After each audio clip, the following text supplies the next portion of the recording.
Good morning class. आशा करते हैं आप सभी तक आवाज़ पहुंच रही होगी, आप देख भी पा रहे होंगे और सुन भी पा रहे होंगे। देखिए, ये कंपाउंड इंटरेस्ट का पहला वीडियो है और इसमें हम लोग कंपाउंड इंटरेस्ट की बेसिक बेसिक बातों को डिस्कस करेंगे। इसमें हम लोग डिस्कस करेंगे किस तरीके से चक्रवृद्धि ब्याज यानी कंपाउंड इंटरेस्ट हम लोग कैलकुलेट करते हैं, सिंपल इंटरेस्ट और कंपाउंड इंटरेस्ट में क्या डिफरेंस होता है, यानी सिंपल इंटरेस्ट एसआई और सीआई में क्या डिफरेंस होता है, और इसमें जो कंपाउंड इंटरेस्ट के टॉपिक में जो भी क्वेश्चन बनते हैं वो किस तरीके से बनते हैं और कहाँ कहाँ से क्वेश्चन आते हैं, उन सब बातों को हम इस वीडियो में डिस्कस करेंगे। ठीक है, तो ये बेसिक वीडियो है। जो भी इस चैनल पे नए हैं वो ज़रा इस वीडियो को ज़रूर देखिएगा और पुराने लोग भी वीडियो को पूरा देखिएगा, आपको समझ में आएगा कि कहाँ से क्वेश्चन बनता है। देखिए ज़रा, एक एग्जाम्पल के तौर पे मान लीजिए आपने किसी व्यक्ति को 8,000 रुपये उधार दिया। रेट परसेंट 5% पर एनम है और टाइम दे दिया 3 ईयर। कितने वर्ष दे दिया? 3 वर्ष दे दिया। ठीक है, तो 8,000 रुपये आपने 5% पे उधार दे दिया, टाइम 3 वर्ष दिया गया। तो ध्यान रखिएगा कि जब हम लोग सिंपल इंटरेस्ट कैलकुलेट करते थे तो आपको पता है 8,000 का 5% निकालेंगे कितना आ जाएगा? 400 आ जाएगा। तो ये तो इतना 8,000 का 5% निकालना आता होगा, 8,000 गुणे 5/100। और ख़ास करके एक बात और ध्यान रखिएगा कि बहुत सी कैलकुलेशन को हम ओरल लिख देते हैं, तो हो सकता है किसी को प्रॉब्लम हो रही हो, लेकिन ध्यान रखिए जैसे 8,000 का 5% 400 मैंने बोल दिया तो मैंने यहाँ पे निकाल के दिखा दिया, लेकिन अगली बार हो सकता है कि मैं इसे स्किप कर दूँ, क्योंकि मैं आपको परसेंटेज पढ़ा चुका हूँ, प्रॉफिट लॉस पढ़ा चुका हूँ, सिंपल इंटरेस्ट इसमें डिस्कस कर चुका हूँ। तो मेरे को पता है, मेरे को लगता है कि अब इतना तो आप सीख ही गए होंगे कि 8,000 का 5% निकाल लें। और यदि आपने नहीं पढ़ा है तो पहले आप उन वीडियो को देख लीजिएगा। आप देखिए ज़रा, ये पहले वर्ष का हमारा एसआई हो गया 400, सेकंड ईयर में भी एसआई कितना हो जाएगा? 400, थर्ड ईयर में भी एसआई कितना हो जाएगा? 400। सिंपल इंटरेस्ट पहले वर्ष में भी 400 रहता, दूसरे वर्ष में भी 400 रहता, तीसरे वर्ष में भी 400 रहता। रीजन क्या है? सिंपल इंटरेस्ट का कंसेप्ट हम लोग पढ़ेंगे कि प्रत्येक वर्ष में इंटरेस्ट जो है मूलधन पे कैलकुलेट होता। तो बताओ 8,000 पहले वर्ष में भी 8,000 पे कैलकुलेट होता तो 8,000 का 5% 400 आता, दूसरे वर्ष में भी 8,000 पे कैलकुलेट होता 400 आता, तीसरे वर्ष में भी 8,000 पे कैलकुलेट होता तो 400 आता। ये हो गया हमारा सिंपल इंटरेस्ट। कंपाउंड इंटरेस्ट में क्या होता है? कंपाउंड इंटरेस्ट में आपने पहले वर्ष में 8,000 पे ब्याज लगेगा, ब्याज कितना आया? 400। अब 400 आया, अब बताओ हमारा रुपया कितना बन गया? टोटल अमाउंट 8400 बन गया। एक वर्ष के बाद अमाउंट हमारा कितना बन गया भाई? 8,000 रुपये आपने उधार दिया था, पहले वर्ष का ब्याज 400 आ गया, तो एक वर्ष बाद जो अमाउंट बना है 8400 बना है। तो सेकेंड ईयर में जो इंटरेस्ट लगेगा वो एक वर्ष के बाद जो अमाउंट बना है उस पर लगेगा। तो आप बताइए सेकेंड ईयर पे पहले वर्ष, अब सीआई के केस में आप देख रहे हैं, सीआई के केस में पहले वर्ष में कितना ब्याज रहेगा? पहले वर्ष में 400 ही रहेगा। ठीक है, तो ध्यान रखना एसआई सीआई के केस में, यानी फर्स्ट ईयर का जो इंटरेस्ट होता है, चाहे वो एसआई हो चाहे सीआई हो, वो सेम रहता है रेट परसेंट पर एनम के हिसाब से। क्योंकि हाफ ईयरली के हिसाब से दे दी तो कहानी चेंज हो जाएगी। ध्यान रखना, रेट परसेंट पर एनम के हिसाब से दी गई है, यानी ब्याज की जो 10% दी गई, वार्षिक दी गई है। तो पहले वर्ष का एसआई और पहले वर्ष के सीआई में कोई डिफरेंस नहीं होता। देखिए पहले वर्ष का एसआई भी 400 रहेगा, पहले वर्ष का सीआई भी 400 रहेगा। लेकिन जब सेकेंड ईयर में जाएंगे हम लोग तो देखिए एक वर्ष के बाद में हमारा अमाउंट 8400 हो गया, तो सेकेंड ईयर में जो इंटरेस्ट लगेगा वो 8400 पे लगेगा। तो 8400 का आप 5% निकालेंगे तो 8400 का 5% 420 आ जाएगा। कितना आ जाएगा? 420। तो बताइए एक जो सेकेंड ईयर का इंटरेस्ट आया वो हमारा कितना आ गया? 420 आ गया। ठीक है, अब आप एक बात बताइए, एक वर्ष बाद अमाउंट 8400 हो गया था, फिर सेकेंड ईयर का इंटरेस्ट 420 हो गया, तो 2 वर्ष के बाद जो अमाउंट आएगा, 2 वर्ष के बाद जो अमाउंट आएगा 8820 हो जाएगा। कितना हो जाएगा? 8820 हो जाएगा। 2 वर्ष के बाद अमाउंट 8820 हो जाएगा। अब 2 वर्ष के बाद अमाउंट 8820 हो जाएगा, तो देखिए तीसरे वर्ष में जब हम ब्याज निकालेंगे तो वो किस पे लगेगा? 8820 पे। तो 8820 का 5% निकालिए, 8820 गुणे 5/100, 441 आ जाएगा। 2 वर्ष बाद अमाउंट 8820 हो गया, तो तीसरे वर्ष में जो ब्याज निकालेंगे वो हम लोग किस पे निकालेंगे? 8820 पे निकालेंगे। तो तीसरे वर्ष में जो थर्ड ईयर का आ जाएगा 441 आ जाएगा। तो 3 वर्ष के बाद जो हमारा, यानी तीसरे वर्ष का जो ब्याज आया 441 हो गया। तो 3 वर्ष के बाद जो हमारा अमाउंट बना है तो कितना हो गया? 9261 हो गया। कितना हो गया? 9261 हो गया। तो आपको यहाँ पे एक डिफरेंस ये समझ में आया होगा कि सिंपल इंटरेस्ट में प्रत्येक वर्ष में इंटरेस्ट क्या रहता है? सेम रहता है। सीआई में इंटरेस्ट चेंज होता रहता है प्रत्येक वर्ष में। क्यों? क्योंकि प्रत्येक वर्ष के बाद अमाउंट चेंज होता रहता है। भाई पहले वर्ष में ब्याज हमारा 8,000 पे लग रहा है, दूसरे वर्ष में ब्याज 8400 पे लग रहा है, तीसरे वर्ष में 8820 पे लग रहा है, चौथे वर्ष में 9261 पे लग रहा है। यानी कहने का मतलब क्या है, आप बताइए दूसरे वर्ष में जो ब्याज 84, पहले वर्ष के बाद जो ब्याज 8400 पे लगा है ये क्या है, मूलधन है 8,000 प्लस पहले वर्ष का ब्याज है। तो सेकेंड ईयर में जो ब्याज लगा है पहले वर्ष के सेकेंड ईयर में जो इंटरेस्ट लगा है वो मूलधन पे लगा है प्लस पहले वर्ष के ब्याज पे लगा है। ठीक है, अब 2 वर्ष के बाद में 8820 हो गया। तो अब देखिए एक वर्ष के बाद में जो ब्याज कैलकुलेट हुआ है वो मूलधन पे कैलकुलेट हुआ जो प्लस पहले वर्ष के ब्याज पे कैलकुलेट हुआ। अब बताइए ये 8820 क्या था, 8,000 प्लस 400 पहले वर्ष का ब्याज प्लस दूसरे वर्ष का ब्याज 420। तो तीसरे वर्ष में जो ब्याज लगा है इस 8,000 पे लगा है, इस 400 पे लगा है, इस 420 पे लगा है। तो हम लोग बोल सकते हैं इस बात को कि सीआई के केस में ब्याज पे ब्याज लगना चालू हो जाता है, सीआई के केस में ब्याज पे ब्याज लगना चालू हो जाता है। तो ऐसा ही सीआई में बेसिक सा डिफरेंस आपको क्लियर हो गया होगा कि सिंपल इंटरेस्ट में क्या होता है, प्रत्येक वर्ष में हमारा इंटरेस्ट क्या रहता है, सेम रहता है। कंपाउंड इंटरेस्ट में क्या होता है कि प्रत्येक वर्ष में इंटरेस्ट सेम नहीं रहता है, क्योंकि प्रत्येक वर्ष के बाद में जो जिस धनराशि पे ब्याज लगता है वो धनराशि चेंज होती रहती है। यानी प्रत्येक वर्ष के बाद में जो इंटरेस्ट कैलकुलेट होता है वो किस पे कैलकुलेट होता है, अमाउंट पे। यानी मूलधन 8,000 था, एक वर्ष के बाद अमाउंट कितना होगा 8400, 2 वर्ष के बाद अमाउंट 8820, 3 वर्ष के बाद अमाउंट 9261। ठीक है, तो कहने का मतलब आप चौथे वर्ष में ब्याज निकालते तो आपको पता है 3 वर्ष के बाद जो अमाउंट 9261 आया इसका 5% हमें निकालना पड़ता। तो आशा करते हैं इतनी बात आपको समझ में आ गई होगी। अब देखिए जरा, ये अभी बिल्कुल रफ आइडिया था कि किस तरीके से ये CISI का क्या डिफरेंस होता है। बाकी एक एग्जाम्पल और समझिएगा। आप जब भी आपको क्वेश्चन करने को बोला जाए तो क्वेश्चन सोल्व करने के तरीके क्या हैं वो अभी हम लोग डिस्कस करेंगे। मान लीजिए एक एग्जाम्पल और लेते हैं, आपने किसी व्यक्ति को रुपया दिया 20,000, ठीक है, और रेट परसेंट है 10%, टाइम दे दिया 3 वर्ष। आप देखिए आपको करना क्या है, किस तरीके से क्वेश्चन करेंगे और किस तरीके से क्वेश्चन बनते हैं इस एग्जाम्पल में समझिएगा। आपने किसी व्यक्ति को रुपया उधार दिया 20,000, मूलधन कितना 20,000, रेट परसेंट 10%, टाइम 3 वर्ष। तो आपको पता है कि पहले वर्ष में ब्याज किस पे आएगा, 20,000 का 10%, यानी 20,000 पे आएगा, 20,000 का 10% कितना जाएगा, 2,000 आ जाएगा। ठीक है, तो पहले वर्ष का ये ब्याज हो गया। अब आपको पता है कि जो दूसरे वर्ष में ब्याज आएगा सेकेंड ईयर में, तो ब्याज किस पे आएगा, इस 20,000 प्लस 2,000 22,000 पे आएगा। अब बताइए पहले वर्ष में ब्याज 20,000 का 10% 2,000 हो गया। यदि हम लोग सिंपल इंटरेस्ट कैलकुलेट करते तो सिंपल इंटरेस्ट पहले वर्ष में भी 2,000 रहता, दूसरे वर्ष में भी 2,000 रहता, तीसरे वर्ष में भी 2,000 रहता। ठीक है, लेकिन सीआई की बात कर रहे हैं तो आपके पास सेकेंड ईयर में इंटरेस्ट किस पे लगेगा, तो सेकेंड ईयर में इंटरेस्ट इस 20,000 पे भी लगेगा और 2,000 पे भी लगेगा। तो आपको पता है इस 20,000 का 10% तो 2,000 आएगा और इस 2,000 का 10% 200 आ जाएगा। ठीक है, तो बताइए जो पहले वर्ष का चक्रवृद्धि ब्याज आया वो 2,000 आया। अब देखिए जो दूसरे वर्ष का सेकेंड ईयर, सिर्फ सेकेंड ईयर की बात करें, सेकेंड ईयर का चक्रवृद्धि ब्याज आया वो 2,200 आया। लेकिन आपसे 2 वर्ष का पूछा जाए तो 2 वर्ष का मतलब पहले वर्ष प्लस दूसरे वर्ष।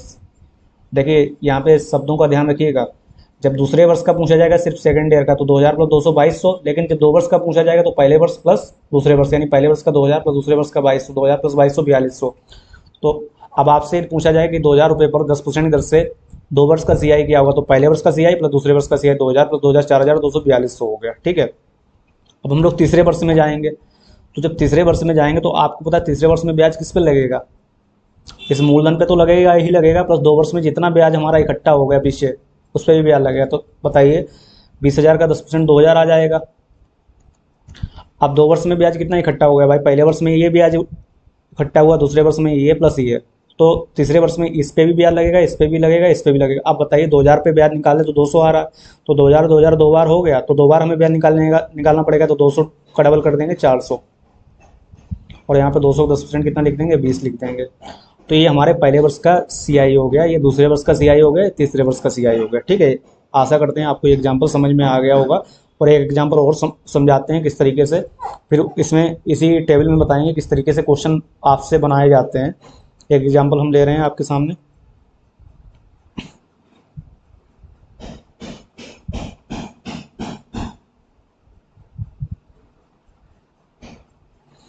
मान लीजिए मूलधन दिया गया 3456 रुपये, ठीक है, रेट परसेंट दे दिए गई 8 से 1/3%, टाइम दे दिया 3 वर्ष। अब जरा देखिए 8 से 1/3% का मतलब 3 अट्ठे 24 1 25/3%। बाकी आप डायरेक्ट इसे 1/12 लिखेंगे। ठीक है, बस ये है कि एक बार आपको निकाल के दिखा दे रहे हैं, 25/3% को परसेंटेज हटाएंगे, 100 से डिवाइड करेंगे, 25 1 25 25 चक्कू 100 1/12। ठीक है, अब इस 3456 का जब आप 1/12 निकालेंगे तो आप रेट परसेंट का मतलब 8 से 1/3%, तो कहीं पे किसी का 8 से 1/3% निकालना तो डायरेक्ट हम लोग कितना निकाल देंगे, 1/12 निकाल देंगे। अब इस 3456 का 1/12 निकालिए आप। तो इस 3456 का जब आप 1/12 निकालेंगे तो देखिए जरा, 3456 गुणे 1/12 करेंगे, 12×2 = 24, 10 बचा 105 हो गया, 12×8 = 96, 9 बचा 12×8 = 96। तो पहले वर्ष में कितना ब्याज आ गया, तो पहले वर्ष में ब्याज आ गया है 288। ठीक है। दूसरे वर्ष में जाएंगे तो दूसरे वर्ष में आपको पता है दूसरे वर्ष का ब्याज क्या होगा, पहले वर्ष का 288 आ गया, दूसरे वर्ष का 288 प्लस इस 288 पे। क्यों? क्योंकि सेकेंड ईयर में जो ब्याज लगेगा इस मूलधन पे लगेगा, प्लस पहले वर्ष में जो ब्याज आया है उस पे लगेगा। तो आपको था 3456 पे हमने 288 निकाला था पहले वर्ष में, तो दूसरे वर्ष में भी 3456 पे तो 288 आएगा, लेकिन इस 288 का 1/12 निकाल दीजिए। तो 288 का जब आप 1/12 निकालेंगे, 12×2 = 24, 4 बच्चा 48 हो गया, 12×4 = 48, 24 हो गया। तीसरे वर्ष में जब हम लोग जाएंगे थर्ड ईयर में, तो थर्ड ईयर में आपको पता है कि थर्ड ईयर में क्या होगा, इस 288 का जब आप थर्ड ईयर में किस पे ब्याज लगेगा, तो पहले वर्ष ये 3456 पे लगेगा, तो 3456 का तो 1/12 288 ही आएगा। फिर पहले वर्ष का जो 288 इकट्ठा हो गया, दूसरे वर्ष का 288 इकट्ठा हो गया, और दूसरे वर्ष का ये जो 24 इकट्ठा हो गया, इस पे ब्याज लगा 288 का 1/12 24, ये 288 का 1/12 24, 24 का 1/12 2 आ गया। ठीक है।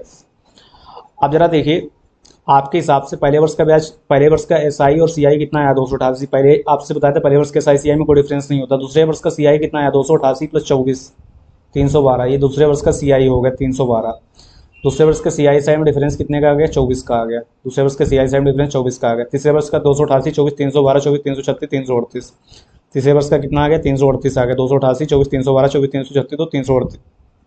अब बताइए तीसरे वर्ष के सीआई साई में डिफरेंस कितने का आ गया, 50 का आ गया। तो आशा करते हैं आपको ये क्वेश्चन क्लियर हो गया होगा। तो आपसे पहले वर्ष, अब 2 वर्ष का सीआई पूछा जाए तो पहले वर्ष का सीआई प्लस दूसरे वर्ष का सीआई यानी दोनों ऐड करेंगे। 3 वर्ष का सीआई पूछा जाए तो पहले वर्ष का सीआई प्लस दूसरे वर्ष का सीआई प्लस तीसरे वर्ष का सीआई, लेकिन सिर्फ तीसरे वर्ष का पूछा जाए तो तीसरे वर्ष का सिर्फ ये वाला होगा सीआई। तो ध्यान रखिएगा, तीसरे वर्ष का पूछा जाता तो सिर्फ तीसरे वर्ष को कंसीडर करेंगे, 3 वर्ष का पूछा जाता तो पहले प्लस दूसरे प्लस तीसरे वर्ष तीनों को कंसीडर करेंगे। तो देखिए तीसरे वर्ष का सीआई यहाँ पे क्या हुआ, 288 24 312 24 336 तो 338, ये थर्ड ईयर का हो गया। ठीक है। लेकिन जब 3 वर्ष का पूछा जाए तो आपको था 288 24 312 24 336 तो 338, और 24 362 362 और 288 362 200 562 562 80 642 650 650 और 288 650 200 850 930 938, ये 3 वर्ष का हो गया 938। ठीक है। 3 वर्ष का सीआई 938 हो गया। तो 3 वर्ष के सीआई का मतलब क्या हुआ, यानी पहले वर्ष प्लस दूसरे वर्ष प्लस तीसरे वर्ष तीनों को ऐड करेंगे। और जब सिर्फ तीसरे वर्ष की बात की जाएगी तो सिर्फ तीसरे वर्ष का कंसीडर करेंगे। अब जरा देखिए, यदि आपसे पूछा जाए दूसरे वर्ष के सीआईएसआई में डिफरेंस क्या है, सेकेंड ईयर के सीआईएसआई में डिफरेंस क्या है, देखिए कहाँ से क्वेश्चन बनते हैं। सेकेंड ईयर के सीआईएसआई में डिफरेंस, तो आपको बस ये सेकेंड ईयर का क्या है सीआई, और आपको तो एसआई पहले वर्ष में भी 288 आता, दूसरे वर्ष में भी 288 आता, तीसरे वर्ष में भी 288 आता। तो एसआई अब जब दूसरे वर्ष में भी 288 आता, उस तीसरे वर्ष में भी 288 आता है, एसआई प्रत्येक वर्ष में सेम रहता, लेकिन सीआई कितना आया 288 + 24 सीआई हो गया और 288 एसआई हो गया। तो डिफरेंस कितने का बना, 24 का। तो सेकंड ईयर के सीआई एसआई में जो डिफरेंस बना है वो कितने का बना है, 24 का। अब बताइए सेकंड ईयर के सीआई एसआई डिफरेंस 24 हो गया। यदि हम सिर्फ थर्ड ईयर की बात करें तो थर्ड ईयर में सीआई एसआई डिफरेंस कितना बना, थर्ड ईयर के सीआई एसआई डिफरेंस, तो आपको था तीसरे वर्ष का ये टोटल सीआई है और ये तीसरे वर्ष का क्या है एसआई है, तो यही 24 24 48 तो 50 जो बचा है वो क्या है, तीसरे वर्ष के सीआईएसआई का डिफरेंस बचा है। ठीक है। तीसरे वर्ष के सीआईएसआई डिफरेंस 50, तो आपको था थर्ड ईयर का एसआई है और ये टोटल क्या है सीआई है, तो ये 24 24 48 तो 50 क्या है थर्ड ईयर के सीआईएसआई का डिफरेंस। आशा करते हैं आपको समझ में ये बात आ गई होगी। लेकिन यदि आपसे पूछा जाए कि 3 वर्ष के सीआईएसआई का डिफरेंस क्या है, 3 वर्ष के सीआईएसआई का डिफरेंस, तो 3 वर्ष के जब सीआईएसआई का डिफरेंस निकालेंगे तो पहले वर्ष का डिफरेंस प्लस दूसरे वर्ष का डिफरेंस प्लस तीसरे वर्ष का डिफरेंस, तो पहले वर्ष में कोई डिफरेंस होता नहीं है, तो दूसरे वर्ष का डिफरेंस प्लस तीसरे वर्ष का, दूसरे वर्ष का डिफरेंस कितना है 24, तीसरे वर्ष का 50, तो 24 50 कितना हो गया 74। तो 3 वर्ष के सीआईएसआई डिफरेंस का मतलब दूसरे वर्ष के सीआईएसआई डिफरेंस प्लस तीसरे वर्ष के सीआईएसआई का डिफरेंस। एक एग्जाम्पल और समझिएगा,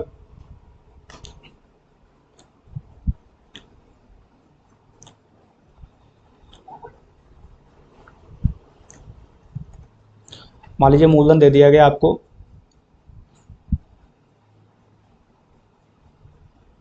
1250 रुपये। ठीक है। रेट परसेंट दे दिए गए 20%, टाइम दे दिया गया 3 वर्ष। ठीक है, मूलधन कितना दे दिया 1250, rate percent 20%, time 20% per annum, time दे दिया गया 3 वर्ष। अब जरा देखिए जब आप कैलकुलेट करेंगे तो 1250 का 20% का मतलब 1/5 निकाल दीजिए। 1250 का 1/5 निकालेंगे कितना आएगा, 250 आएगा। ठीक है, 250 आ जाएगा। 1250 का 20% निकालेंगे कितना जाएगा, 250 आ जाएगा। ये पहले वर्ष का क्या हो गया, ये हो गया पहले वर्ष का, एक सेकेंड,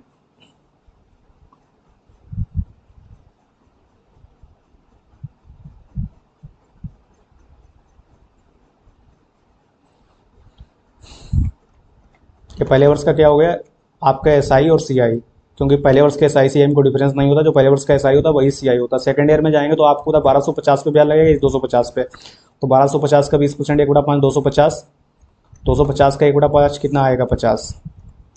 तीसरे वर्ष में जाएंगे 1250 का 1/50 5 250, फिर 250 पे 50, फिर 250 पे 50, तो 50 50 50 का 1/5 कितना आ जाएगा 10। ठीक, 50 का 1/5 कितना आ जाएगा 10, क्योंकि तीसरे वर्ष में जो ब्याज लगेगा इस 1250 पे लगेगा, प्लस 2 वर्ष में जो ब्याज इकट्ठा हुआ है 250 ये इकट्ठा हो गया, 250 ये इकट्ठा हो गया, 50 ये इकट्ठा हो गया, 250 पे 50, 250 पे 50, 50 पे 10। ठीक है, ये पहले वर्ष का हो गया, ये दूसरे वर्ष का हो गया, ये तीसरे वर्ष का हो गया। अब बताइए पहले वर्ष का ये 250, दूसरे वर्ष का 250 50 300, तीसरे वर्ष का 250 50 300 50 360। तो पहले वर्ष का जो एसआई या सीआई है वो कितना है 250, दूसरे वर्ष का कितना है 300, तीसरे वर्ष का कितना है 250 50 350 360। तो पहले वर्ष का 250, दूसरे वर्ष का 300, तीसरे वर्ष का 360। तो आशा करते हैं आपको ये बात समझ में आ गई। अब बताओ जरा पहले वर्ष का एसआई सीआई 200 हो गया, सेकेंड ईयर का कितना हो गया, सेकेंड ईयर का हो गया 250 50 300 हो गया, थर्ड ईयर का कितना हो गया, थर्ड ईयर का 250 50 300 50 360 हो गया। अब बताइए यदि आपसे बोला जाए कि सेकेंड ईयर के सीआई सेम डिफरेंस क्या है, तो सेकेंड ईयर का सीआई टोटल 300 हुआ, एसआई निकालते तो 250 आता, तो डिफरेंस कितने का हुआ 50 का। तो सेकेंड ईयर के सीआई एसआई का डिफरेंस जो है 50 हो गया। थर्ड ईयर का सीआई एसआई डिफरेंस, तो थर्ड ईयर का ये टोटल क्या है सीआई है और ये क्या है एसआई है, तो सीआई एसआई डिफरेंस 50 50 100 110 हो गया। तो थर्ड ईयर के सीआई एसआई डिफरेंस कितना हो गया 110 हो गया। ठीक है, ये सेकेंड ईयर का और ये थर्ड ईयर का। आप बताइए 3 वर्ष का पूछा जाता है, तो 3 वर्ष का मतलब ये पूरे 3 वर्षों में कितने डिफरेंस है, तो आपको पता है कि ये पूरा जो है वो क्या है सीआई है, ऊपर वाली लाइन में लिखा है वो क्या है एसआई है, तो डिफरेंस 50 50 100 50 150 10 160, ये 3 वर्ष का हो जाता है। ठीक है, 3 वर्ष का सीआई एसआई डिफरेंस। अब एक चीज़ ध्यान रखिएगा, 3 वर्ष के सीआई एसआई डिफरेंस 160 हो जाता है। अब देखिए यहाँ से एक कंसेप्ट समझ में आया है कि जो 3 वर्ष के सीआई एसआई डिफरेंस होता है उसमें क्या क्या शामिल होता है। देखिए दूसरे वर्ष का 50 ये भी शामिल है और तीसरे वर्ष का 110 ये भी शामिल है। तो सेकेंड ईयर के CI SI difference plus third year के सीआई एसआई डिफरेंस। ठीक है, तो हम लोग बोल सकते हैं कि जो 3 वर्ष के सीआई एसआई डिफरेंस होता है इसमें क्या शामिल होता है, सेकेंड ईयर का CI SI difference plus third year के सीआई एसआई डिफरेंस। यानी 3 वर्ष के सीआई एसआई डिफरेंस का मतलब हो गया दूसरे वर्ष के सीआई एसआई डिफरेंस प्लस तीसरे वर्ष के सीआई एसआई डिफरेंस। तो ध्यान रखिए जब 3 वर्षों के सीआई एसआई डिफरेंस की बात की जाएगी तो उसमें तीसरे वर्ष के सीआई एसआई का डिफरेंस भी इंक्लूड होगा प्लस दूसरे वर्ष के सीआई एसआई का डिफरेंस भी इंक्लूड होगा। अब जरा देखिए ये क्वेश्चन यहाँ से आपको काफ़ी बार देखने को मिला है एग्जाम में, देखने को मिलेगा एग्जाम में और कई बार देखने को मिल चुका है।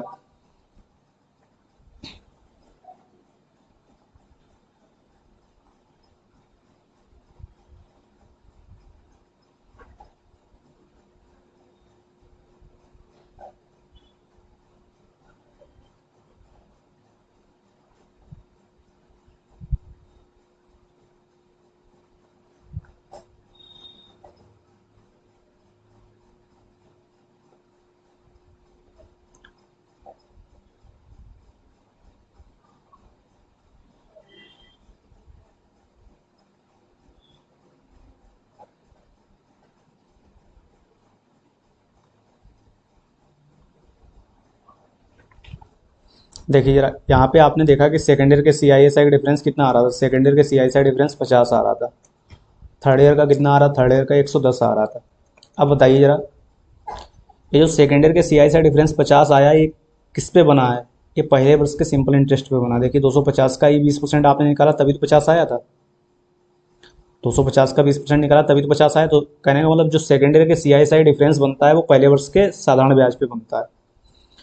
अब तीसरे वर्ष का जो CISI डिफरेंस 110 बना है, ये पहले वर्ष के साधारण ब्याज प्लस दूसरे वर्ष के साधारण ब्याज प्लस दूसरे वर्ष के CISI के डिफरेंस पे भी बनता है। 50 देखिए, 250 पे 50, 250 पे 50, 50 का 20% 10। तो आपको पता है कि जब हम तीसरे वर्ष में जाएंगे तो 2 वर्ष का पहले से SI इकट्ठा हो चुका होगा। जब तीसरे वर्ष में जाएंगे, तीसरे वर्ष का ब्याज निकालने जाएंगे तो आपके माइंड में एक बात सेट होनी चाहिए कि पीछे 2 वर्ष का सिंपल इंटरेस्ट इकट्ठा हो चुका होगा प्लस दूसरे वर्ष का CISI डिफरेंस इकट्ठा हो चुका होगा। तो जो तीसरे वर्ष के CISI डिफरेंस निकल के आता है वो पहले वर्ष के साधारण ब्याज प्लस दूसरे वर्ष के साधारण ब्याज और दूसरे वर्ष के CISI के डिफरेंस पे आता है। तो बताइए, इस केस में जब यहाँ पे जितना साधारण ब्याज ये था उस पर हमने 20% निकाला, कितना आया? 50 आया। तो आपको पता है जब तीसरे वर्ष में निकालोगे तो 250 पे भी निकालना पड़ेगा, 250 पे भी निकालना पड़ेगा, तो 50 50 2 बार आ जाएगा। तो इसका मतलब क्या हो गया कि तीसरे वर्ष के जो CISI डिफरेंस जो होगा वो हमेशा दूसरे वर्ष के CISI डिफरेंस के दोगुने से कुछ ज़्यादा होगा। यहाँ से कंसेप्ट क्या समझ में आया? थर्ड ईयर को जो CISI डिफरेंस होगा वो सेकेंड ईयर के CISI के डिफरेंस के दोगुने से कुछ ज़्यादा होगा। देखिए 50 का डबल कितना? 100। अब दोगुने से ये कितना ज़्यादा है? 10 ज़्यादा है। तो ये जो 10 आया वो किस पे आया है? 50 पे आया। तो यहाँ से हम लोग रेट परसेंट निकालेंगे 10/50 गुणे 100%। तो कभी कभी क्वेश्चन में क्या करते हैं, कभी कभी क्वेश्चन में आपको सेकेंड ईयर के CISI डिफरेंस दे देंगे, थर्ड ईयर के CISI डिफरेंस दे देंगे और आपसे पूछ देंगे रेट परसेंट क्या है, या मूलधन पूछ देंगे, या आपसे क्या नाम टोटल चक्रवृद्धि ब्याज निकालने को बोल देंगे। तो यहाँ से दोबारा फिर से देखिए एक एग्जांपल लास्ट और समझ लीजिएगा। बाकी जो बेसिक बातें हैं अगले वीडियो में डिस्कस करेंगे। मान लीजिए मूलधन 8000 वाला जो पहला एग्जांपल लिया था, रेट परसेंट 5%, ठीक है, टाइम 3 वर्ष। अब आपको पता है 8000 का 5% निकालोगे 400 आ जाएगा। तो ये पहले वर्ष का SI या CI हो गया, क्योंकि बताया ना, डिस्कस किया ना, पहले वर्ष में SI CI में कोई डिफरेंस नहीं होता। सेकेंड ईयर में जाएंगे हम लोग तो सेकेंड ईयर में इस 8000 का 5% 400 आएगा और इस 400 का 5% कितना जाएगा? 20 आ जाएगा। तो सेकेंड ईयर में जो ब्याज लगेगा इस 8000 पे भी लगेगा, 400 पे भी लगेगा। थर्ड ईयर में देखिए 8000 का 5% 400, 400 का 5% 20, इस 400 का 5% 20, 20 का 5% 1, ठीक है।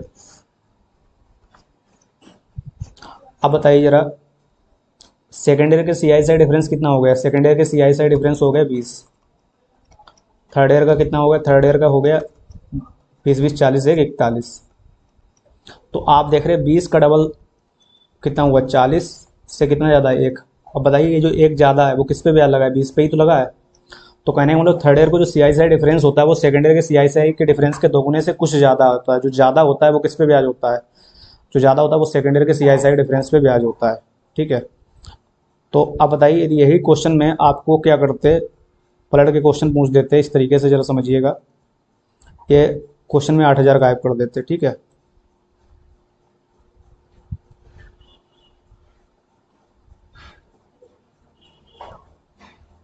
और ये रेट परसेंट 5% गायब कर देते, टाइम 3 वर्ष, सारा डाटा गायब कर देते, ठीक है। और सिर्फ क्वेश्चन में आपको ये दे देते कि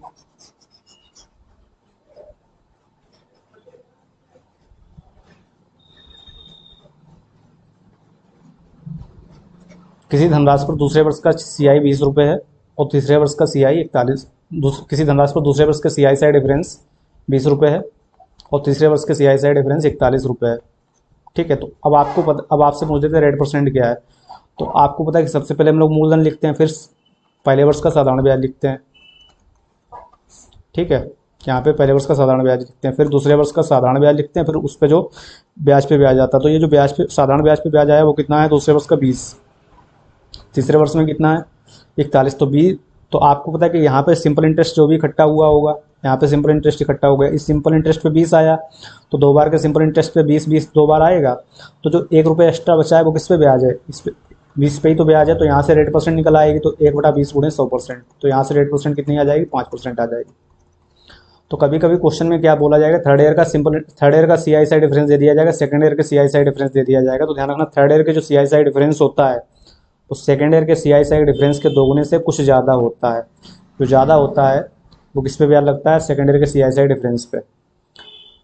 तो ये सेकेंड ईयर के CISI डिफरेंस 20 आया, थर्ड ईयर के CISI डिफरेंस 20 का डबल 40 से 41 आया। तो 1 रुपये जो ब्याज आया वो किस पे आया? 20 पे। तो यहाँ से रेट परसेंट 1/20 गुणे 100% निकालेंगे, कितना आ जाएगा? 5%। अब बताओ जरा, यदि आप सिंपल इंटरेस्ट निकालना चाहो तो ये जो 20 है वो किसका 5% है, तो पहले वर्ष का सिंपल इंटरेस्ट का। तो पहले वर्ष का सिंपल इंटरेस्ट का 5% यानी 1/20 20 है। तो पहले वर्ष का सिंपल इंटरेस्ट 20 × 20 कितना जाएगा, 400 आ जाएगा। कितना जाएगा, 400 आ जाएगा। अब बताइए ये जो पहले वर्ष का सिंपल इंटरेस्ट 400 आया, ये मूलधन का कितना है, ये मूलधन का 1/20 है। तो मूलधन का 1/20 किसके बराबर, पहले वर्ष का सिंपल इंटरेस्ट 400 के बराबर। तो मूलधन कितना जाएगा, 400 × 20 8000 आ जाएगा। तो मूलधन कितना जाएगा, 8000 आ जाएगा। ठीक है, तो पहले ये आपका जो मूलधन आया 8000 आ गया, पहले वर्ष का एसआई 400 आ गया, तो दूसरे वर्ष का भी एसआई 400 रहेगा, तीसरे वर्ष का एसआई भी 400 रहेगा। तो इस तरीके से आप 8% मूलधन निकाल सकते हैं। एक और एग्जाम्पल समझ लीजिएगा। मान लीजिए आपसे बोल दिया गया किसी धनराशि पर सेकेंड ईयर के CISI का डिफरेंस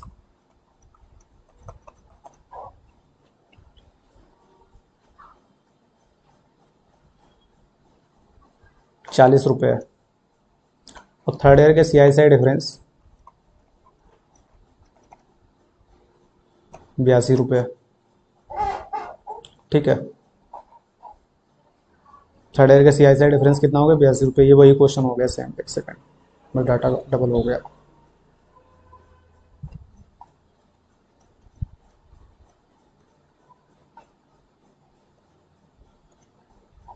मान लीजिए आपसे बोल दिया सेकेंड ईयर के CISI डिफरेंस जो है 16 रुपये है और थर्ड ईयर के CISI डिफरेंस जो है 34 रुपये है। ठीक है, कितना है, 34। आपसे बोल दिया रेट परसेंट क्या है, मूलधन क्या है। ठीक है, अब आपको पता है कि आप क्या करेंगे, पहले मूलधन लिखेंगे, फिर आप पहले वर्ष का क्या निकालते थे, सिंपल इंटरेस्ट निकालते थे, फिर दूसरे वर्ष का सिंपल इंटरेस्ट प्लस पहले वर्ष का जो ब्याज आया था उस पर ब्याज निकालते थे। तो पहले वर्ष का जो ब्याज आया उस पर ब्याज कितना है, 16। तीसरे वर्ष में क्या करते थे, मूलधन पे सिंपल इंटरेस्ट निकालते थे प्लस पहले वर्ष के ब्याज पे दूसरे। अब बताओ पहले वर्ष के ब्याज पे ब्याज कितना दिया गया, 16। तो दूसरे वर्ष के जो ब्याज पे ब्याज निकालेंगे तो इस पर भी लगेगा, इस पर भी लगेगा। तो इस पर 16 है तो इस पर भी 16 रहेगा। अब बताओ यहाँ पे 16, यहाँ 16 दूनी 32, कितना ज़्यादा, 2 ज़्यादा। तो ये 2 जो ब्याज आएगा वो इसी पे तो ब्याज आएगा। तो बताओ यहाँ से 2 रुपये जो ब्याज है वो 16 पे है, तो 2 रुपये ब्याज ये 16 पे है। 1 साल का 2/16 गुणे 100% करेंगे तो 1/8 12.5% आ जाएगा। तो रेट परसेंट कितनी आ जाएगी, 12.5%। ये सिर्फ रेट परसेंट निकालने की बात की गई, तो आपको कुछ नहीं करना, सिर्फ डबल करके देखना। 16 दूनी 32, डबल से कितना ज़्यादा है, 2 ज़्यादा। जितना ज़्यादा है वो सेकेंड ईयर के CISI के डिफरेंस पे लगने वाला ब्याज है। यानी ये 2 रुपये जो ब्याज है वो किस पे बना हुआ है, 16 पे बना हुआ है। तो 2 का परसेंटेज हम लोग 16 के कंपेरिजन निकाल देंगे तो क्या आ जाएगी, रेट परसेंट आ जाएगी सीधे 12.5%। लेकिन यदि आपको मूलधन निकालना तो ये टेबल बनानी पड़ेगी।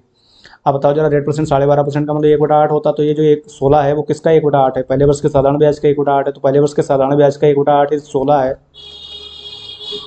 तो पहले वर्ष का साधारण ब्याज कितना होगा, 16 × 128।